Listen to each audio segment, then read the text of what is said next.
24-year-old Jennifer Kesse disappeared January 24th, 2006. She was last seen at her condo on Conroy Road. To solve a missing persons case, which has haunted Orlando investigators.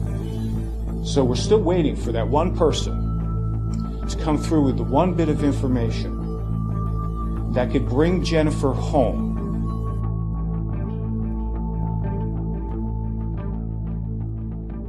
This is Unconcluded, a real-time investigation into the disappearance of Jennifer Kesse. I'm Sean Gert. Today just isn't any day. It's May 20th, the day Jennifer Kesse was born. And part of being her birthday is that for the last 13 years, it's also a painful day for those closest to her. It's been 13 years since they've been able to celebrate. Each year, Jennifer's parents write a public letter, and I wanted to share that with you today. They posted it to their Facebook page a couple days ago. It reads, Kesse Family Letter. May 20th was Jennifer's 37th birthday. To Jennifer. Jennifer, we love you so much and miss you more every day you are absent from our lives. It was the 13th birthday without you to celebrate the day you entered our world. We miss your presence, your smile, your voice, your love, your hugs and kisses, your laugh, your frown, and your tears so much more. It hurts us to our core to have not been able to find you for so very long. You know we will never stop fighting the fight to bring you home. We love you beyond what words could possibly express, and we will find you. Our love for you is unconditional and endless, and we know you know that. So happy birthday, Jennifer. We love and miss you.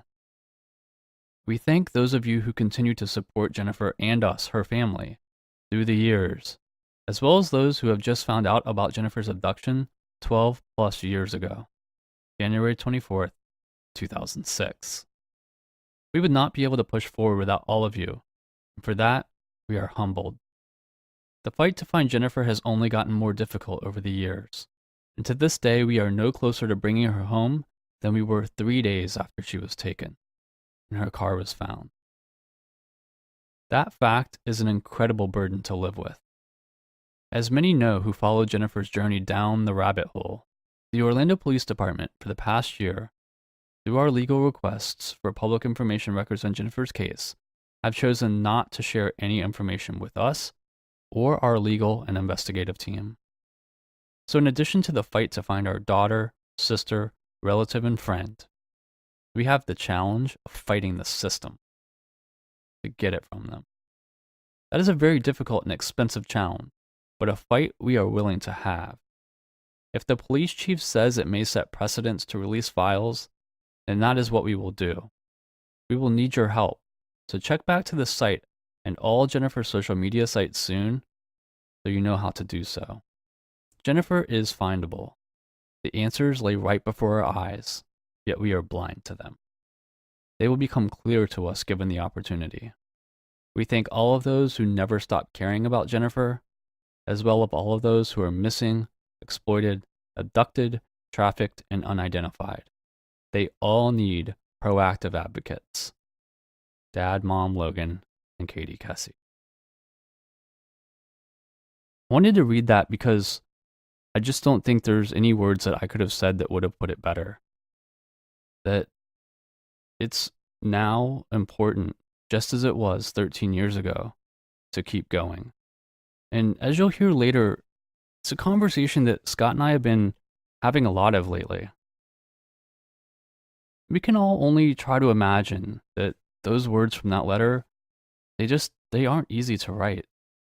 The difficulty of this day is likely worse than any of us could ever imagine. Over the last year plus, we, and that's Scott, myself, and all of you listening, have attempted to do something about it.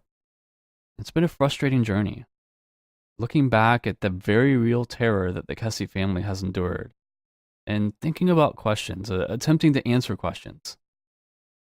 And there are a lot of the same questions that family has been asking themselves for so long. And well, maybe some small questions have been answered and new possibilities considered. concrete progress toward finding Jennifer has been elusive, just like you heard in that letter. No closer than 13 years ago. It doesn't take a genius to realize that on our end of things, the podcast, it's been a little slow lately. Scott and I have run into dead ends and taken on never-ending runarounds, and it's become a challenge to put one foot in front of the other in any specific direction. But more than anything, we've had to take a little bit of a step back. Since the family has hired investigators and the Orlando police have reinvigorated their investigation, it's been our duty to stay out of the way, so to speak. And a lot of the things that we were working on or had been working on kind of were left to the professionals a little bit, or at least for the time being. And we've come to a point where we've been asking ourselves, well, what are we going to do then? Well, we wait. What are we going to do? And we now know that we're going to rethink our approach completely. And I want to play some of those conversations that Scott and I have been having lately. We're going to take a short break for our sponsors, and then we'll get to that.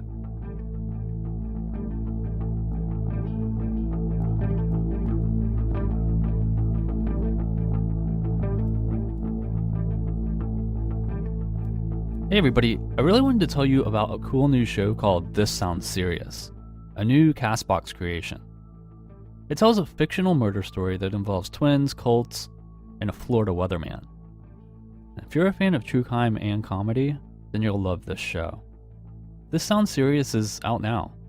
You can listen to it wherever you get your podcasts.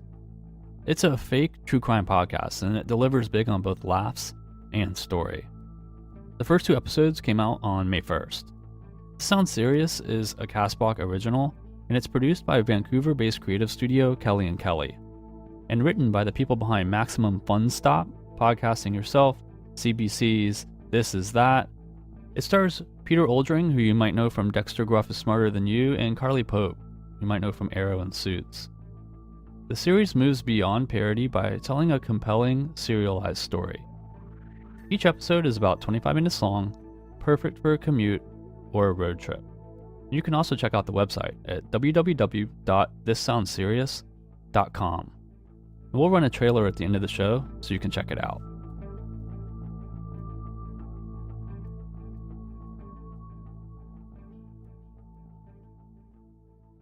Welcome back. Now, before I play these calls, I want to point out that these are literally hours of conversations that Scott and I had. And I've chopped it up into just a few minutes. So some of the audio might be a little bit choppy, but I wanted to make sure that you got the full context of kind of where we stand. When we sort of found out all that stuff about what the Kesse family's been doing, and with the police department quote unquote reinvigorating the case, we've sort of taken a step back because we didn't, in terms of like being really aggressive like we were before, because we're trying to not jeopardize anything. We saw maybe a glimmer of hope in this case, like a little bit. The family was starting to maybe make some inroads with their stuff, and the police were maybe starting to take things seriously. I don't know. But we also were pursuing stuff more before. You know, now we sort of haven't been because we don't want to screw anything up. And that's sort of what I was thinking. Like, you know, I talked to that guy from the Carolinas, and he's very, very interested in helping us sort of start from square one and reassess everything that we have, because he's been listening to the podcast, thinks we have some good stuff. We just need to take some different angles, and he has some investigative background from working in the military and with the government, and he has a team of people that can help. And so trying to dig out of what we already have, because we have a lot. That's the thing, is we have a lot of stuff. It's a matter of that stuff hasn't led anywhere, but why hasn't it led anywhere? Is it because it's bad information? Or is it because we don't have the expertise to dig into it the way that somebody like he might? You know, and so I think that we have to be open to allowing other people to come in and maybe find some stuff that we couldn't find, because we're not investigators, we're not lawyers, we don't have the background in the military doing, you know, counterintelligence stuff like this individual has. And so, you know, I've talked to him a couple times, and he seems very interested and really like what we've done, but he just feels there's some things that him and his team can add and some things they might be able to dig out and keep us moving forward. But, you know, as of right now, as far as new information goes, we haven't been able to be as aggressive with it and stuff, you know, because of the developments with the police and with the Kesse family and everything.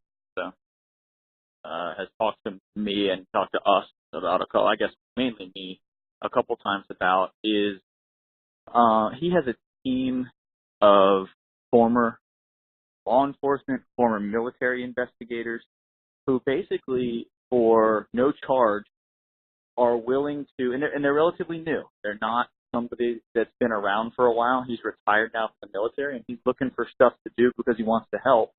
They basically want to go into police departments and offer to help with cold cases or offer to help with cases that they're struggling with and it be free of charge. And his idea was he listens to a lot of true crime podcasts trying to get some ideas for cases, basically. And I think that, you know, the direction he wants to go with it is maybe chronicling it and documenting it as he's going. And he came across Unconcluded and was really intrigued by the case. And I think what he would bring is just the expertise. And I think his team would bring the expertise. And he wants to meet up in person with us. He's going to come to Florida, meet up with us. We're going to go over everything we have and then basically start at square one and have the opportunity to get a new set of eyes on it. Sets of eyes, I should say, because with his team, he would take it back. And we would essentially rework what we have from Tennessee to Ethan, to, you know, Flo, to everybody that we have that we've talked to, all the information that we've been able to gather that wasn't out there before, and really sort of dig down into it and not what I think what our direction and what our goal has been most of the time is to get information out there so that maybe it jogs somebody's memory. Maybe somebody says, oh my gosh, I remember that too. I remember something similar to that. Maybe I have some information. And I think that's where we started to get people coming forward was they heard stuff or we were able to track down people who had talked about stuff a decade ago on the internet and get them to tell their story for the first time to the masses.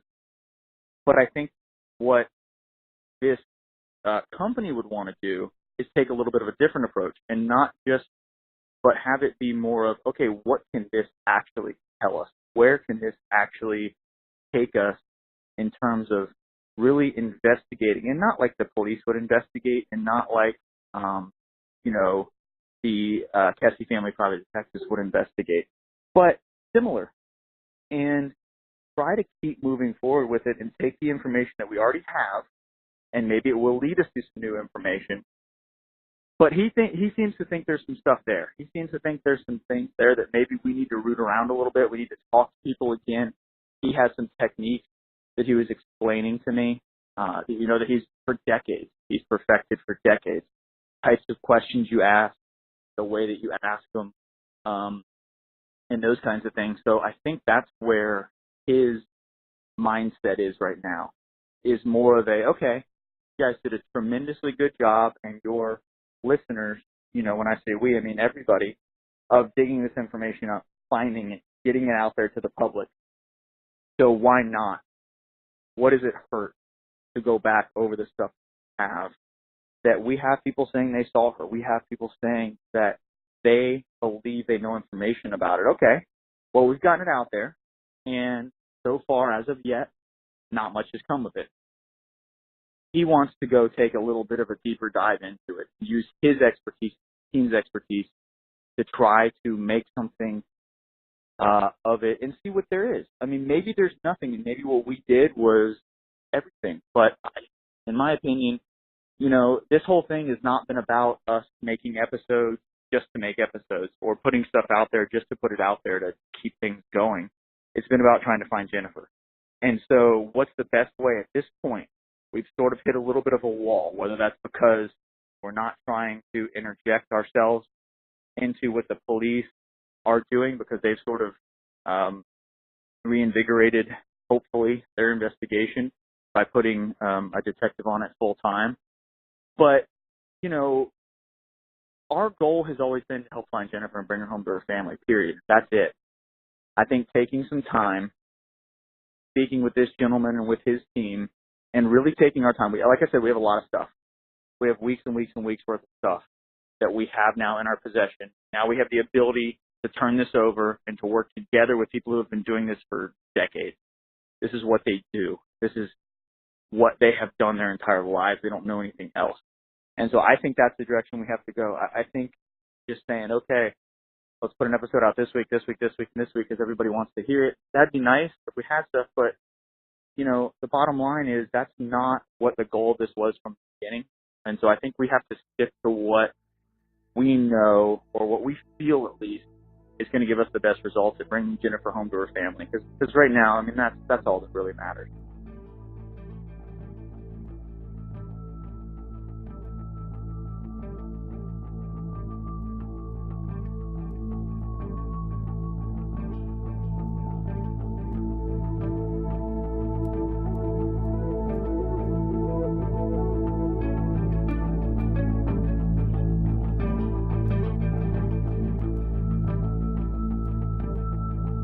So I wanted to tell you about HelloFresh.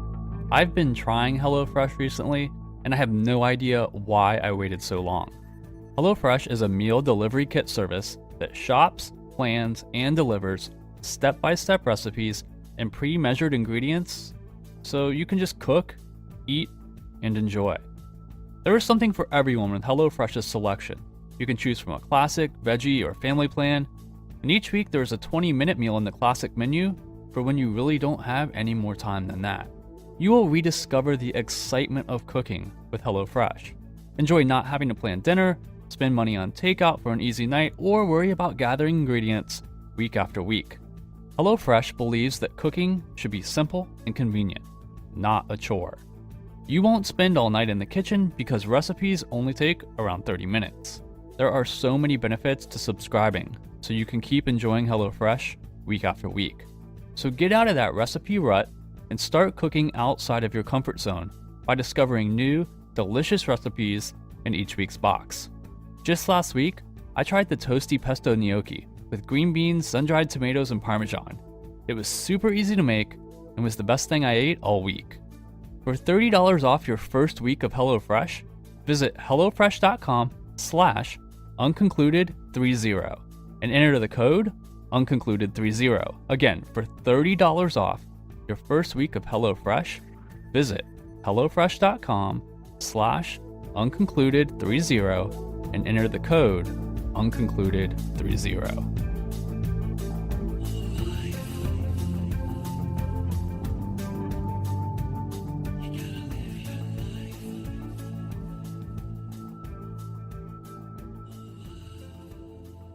When we said back in the beginning, when we first started this podcast, that we were in it for as long as it takes, we meant it. But I'd be lying if I thought that over a year later, we'd still be where we are today. We went into this wanting to take it as far as we could, but with the understanding that unless certain things happen, that there would probably be an end for us. And we've asked ourselves a question many times over the last couple months, and when is the end for us? It has to happen at some point. But in asking that question over and over, I think there's something that we realized, and it's simply that this isn't the end, and we weren't willing to just move on. So we continue on, but with the understanding that it's a little different now. Things have changed since we first got into this. But at the same time, at the end of the day, this is a podcast, and there's going to be a podcast, there's going to be episodes. And having enough to put together episodes on a regular basis has been a little bit of a hurdle since the directions have changed. And we refuse to play up things for drama or chase rabbit holes that we know go nowhere for the sake of entertainment.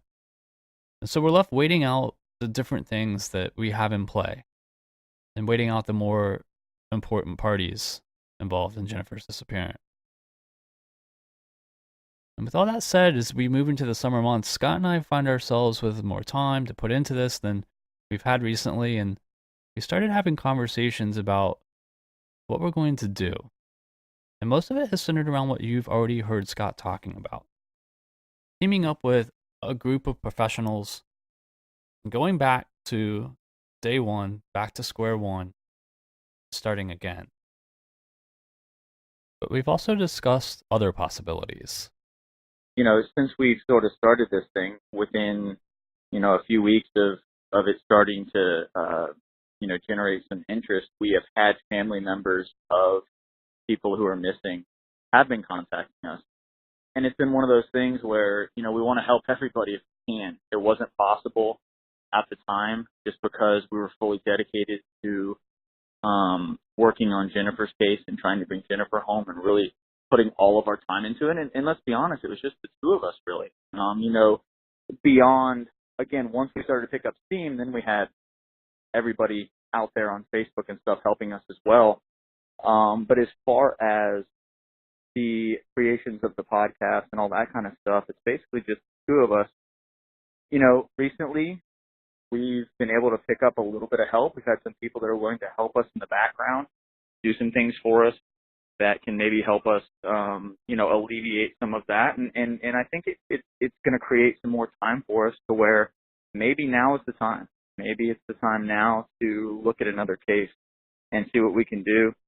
Again, we have the potential with this private investigator to help us out with Jennifer's case, and that will probably take time. I don't think this is something that they're going to get and within a week come back to us and say, okay, here's what we think about everything. I think it's going to take some time. I think it's going to take a lot of time, potentially. So in that interim, while we're still working on it, of course, because that was, what got us into doing this. And so, that's not ever going to hit the back burner completely. But I think maybe we have some time to look into something else and maybe pick up another case and start looking into that as well. If you think that's the direction we should head, I think that's a possibility right now. This time where it seems like there's been a large gap in the podcast, and I guess in reality, as far as publishing podcasts, there has been a gap. We've been putting out a lot fewer than we were, but I feel like, and maybe you disagree with me, but I feel like since we've been on work on the back end, just not getting to the point where there's anything that we could really publish because of just things being dead ends or the ethical issues of putting people out there that maybe don't have anything to do with it, and or even things that have seemed to just been they're sent to us and there's just nothing to come of them. I mean, I know you remember some of the things that we found and we can look at them. We kind of after we kind of wrapped up with where we left off the other the last couple podcasts and we had started diving into all of that other stuff that we had in our files, and it's just I don't know. I don't think it's gone to the point where I'm comfortable putting it into an episode as something for people to take seriously, but at the same time, it's still things that we have to work on. So I think that's the hardest part is doing that, and also because our whole thing is and it truly is like it's a joint effort between us and everyone else, but at the same time we end up being kind of the gatekeepers a little bit, just because that's the role that we play, and it's tough because we can't just blast some of the stuff online without there being potential repercussions. But at the same time, I feel like we're, maybe we should be saying some of it. And I don't know. And like if it gets to the point where I feel like it's potentially credible or something that could be different, that's when we do put it into the podcast. But it's all these other little bits that just haven't been there. I agree because even like you said, we've had some leads that have come in and we tried to contact the people and get nothing. They go completely dark on us, whether that's because they were, I don't know, making it up or whatever. But we also have situations where we try to follow up with people that we've talked to and they go dark on us as well, and just don't talk anymore. And we have numerous instances of that. So it has become difficult a little bit to keep things moving forward, whether it's with leads that we have already put out there or leads that we wanted to put out there. And like you said, some of them are with names involved in them and with very specific things And it's difficult because we are the gatekeepers for this. And one of the things we did when we first started was we said we want to get as much information out there as possible. But we also do not want to ruin anybody's reputation. We don't want to ruin anybody's life with this. That's happened before with different things, TV shows, podcasts, whatever. And we did not want to go down that road unless it was credible. So some of that stuff we've passed on to the police. We've let them sort of take the lead on that. Because, again, the goal here, finding Jennifer. But I think if it does reach a point where we got some validity out of some of that stuff, I would love to run some of it. Because I think there probably is some credibility to some of it. But it's difficult, and I think you use that word, it's tough, difficult. It really is, because we're sort of playing a game here, and it's not a game, but you understand what I'm saying. We're playing a game where we do have to be careful. There's a lot of people to listen. This has a pretty far reach. And so if we were to go ahead and put something out there about somebody that ends up completely not being true, that's a problem. Or if we put information out that's completely made up and we can't even talk to the person to verify it or even get a remote verification of it, meaning speaking directly to them, it's hard to put that stuff out there. And, we've been in a tough spot with a lot of that. There is stuff that would make for great episodes, quote unquote, to put it out there. People would probably like it. But in the long run, it would not be helpful at this time. So I think, I agree. I totally agree. And it's very tough. And it makes it tougher as we keep moving on. And we've gotten most of what we have out there. And there's some stuff sitting on the back burner that's been sitting on the back burner for a really long time. Whether we'll ever get to or feel comfortable putting it out there, I don't know. Maybe some of it, maybe not. Well, and I think too, that's the decision that we had to make. And I know we talked about is kind of like, what are we putting first? Are we putting entertainment value first, or are we putting doing Jennifer justice first? I think for you and I, the answer is easy, but that it's a hard answer because at the end of the day, we're a podcast that produces a show that gets published. Right. No, you want people to listen. Right. That's definitely. That's kind of what we do. But at the same time, I think that for us, it's a call. So, are we going to publish this because we know it's going to get a million listens, or are we not going to publish this because it won't help progress forward what needs to happen, or it will make it even a more difficult situation, and especially when we start talking about some of the ongoing investigation, not our investigation, but the Kesses and the police and stuff. And certainly, I think that we decided very early on that we had no interest in trumping that at all, and going beyond, out of our way, I guess, to not do that. And I think that's kind of where we stand at the moment. I think that we're kind of stuck in the place where we do have to wait some of that out. And it's taking longer probably than we'd hoped to wait it out,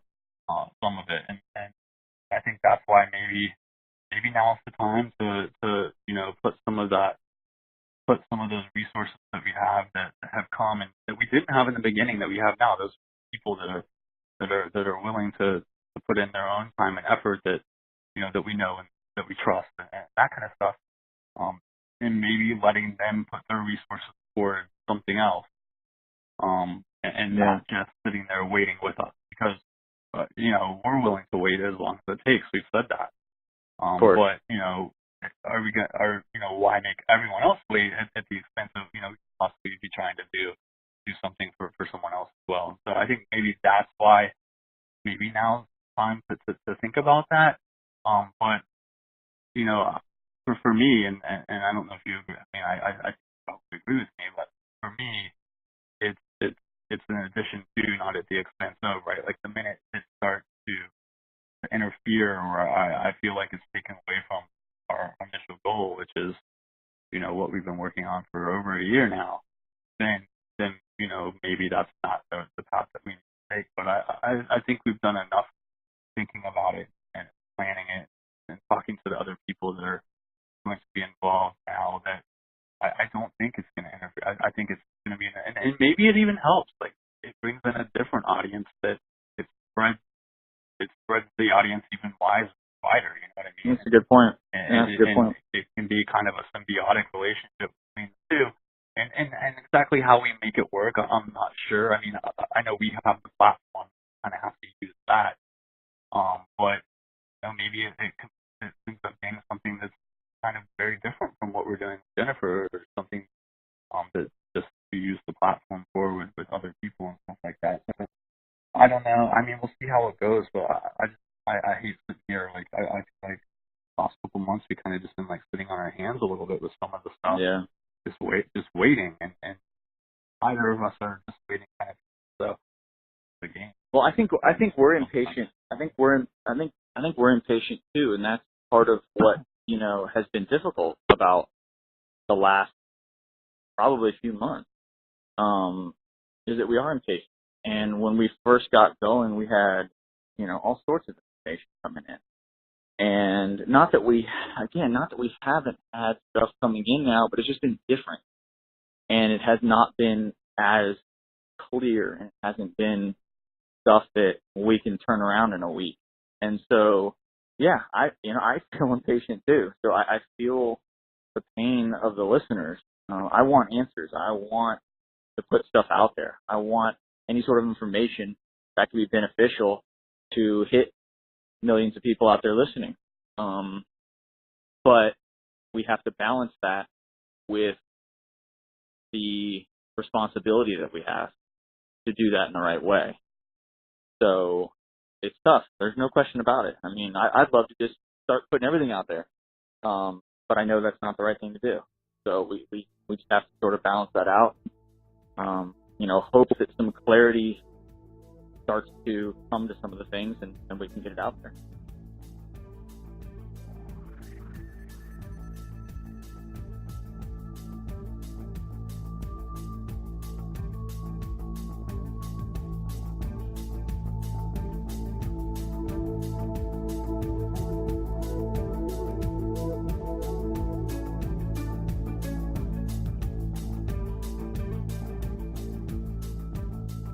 So while Jennifer's case remains the primary focus for us, Scott and I, and we've added additional resources, and we have the ability to possibly look in other directions as well, to ask questions and attempt to make progress in the search for another missing person.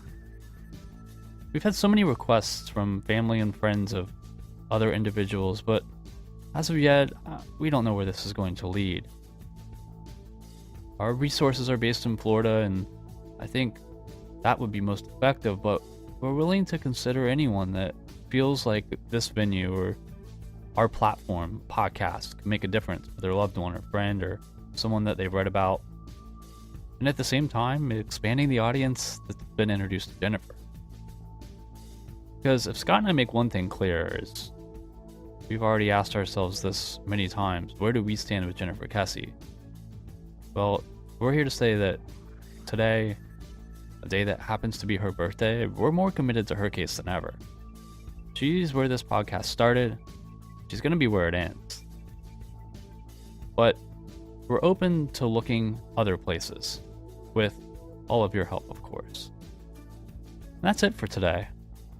Not a lot of new information, but just keeping you in the loop for what's on the horizon. We'll be back with another episode in the near future, and Scott and I are moving forward with our plan of attack in Jennifer's case. But you can also look for a sidebar where we'll address the potential second case that our new team may take on. For Scott and those who are now behind the scenes, I'm Sean Gerd. See you next time.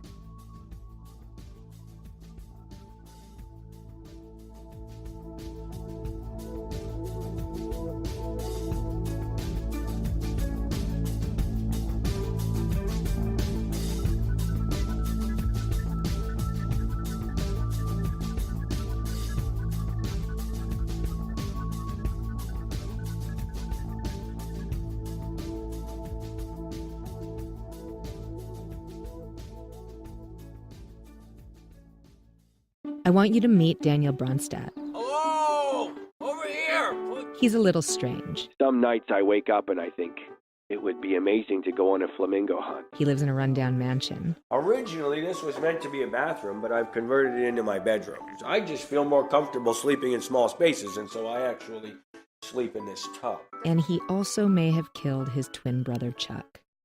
911, what's your emergency? My brother, I think he's dead. Okay, please calm down, sir. What happened? This Sounds Serious is a new fictional true crime podcast from CastBox. If you like some humor with your true crime, then this is the show for you. It's packed with cults, plot twists, a weatherman, a boy band, and, of course, an unsolved murder. Yeah, he's dead. He's face down in his bed, and I'm poking him pretty hard here, and it would be very unlike him to not respond to this kind of poking. Download This Sounds Serious wherever you get your podcasts.